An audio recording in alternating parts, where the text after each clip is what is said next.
Honestly, whatever happened to Monkie Kid?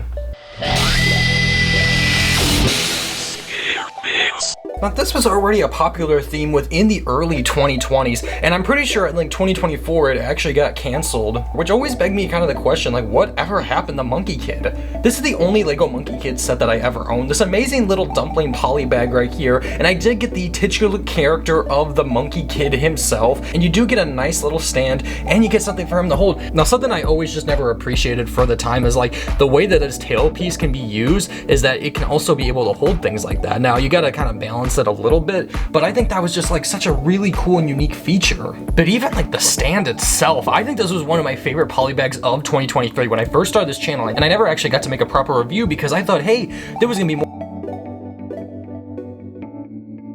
But honestly, this was such an amazing polybag for the time, and honestly, one of my favorite features of it too was the two little Technic pins. Now, this could be used in any different types of modular sets, but even if we're going a little more recent from the time, in 2024, this is the Ninjago polybag, and it's so easy to actually connect the two Technic pins together right here, and there we go.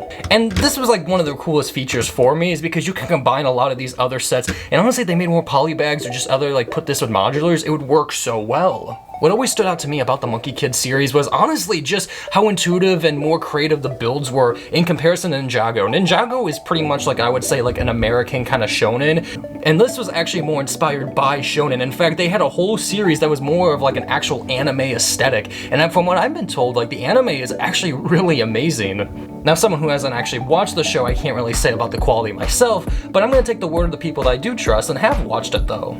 Though, like, I can remember distinctly when, like, the new Lego leaks of 2023 and 2024 were coming out, I do remember, like, that amazing, like, rocket ship that came out, and, like, that was, like, one of the coolest builds that I ever seen in Lego at that time. And obviously, like, the Ninjago is still cooking with sets nowadays, but I think, like, at the time, Monkie Kid was doing such a phenomenal job, and Dreams was just around the corner anyway, too, to just take it over. So really, Dreams is the one to blame to get rid of it. Now, I can see that Monkie Kid was a bit redundant. Like, Ninjago already kind of filled that space for Lego, so I can kind of see like why they just kind of shifted away from it. But I think Monkie Kid was such a fascinating aspect of Lego, especially since we don't get a lot of like original themes anymore.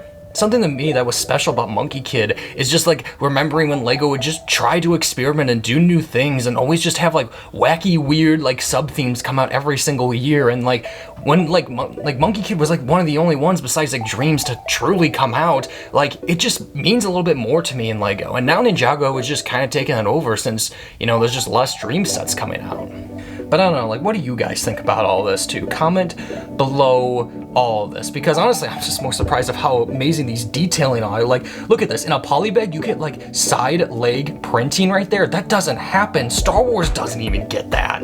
Oh, wait, never mind. There's a helmet hole on it. Ugh, gross. Gross. Nasty.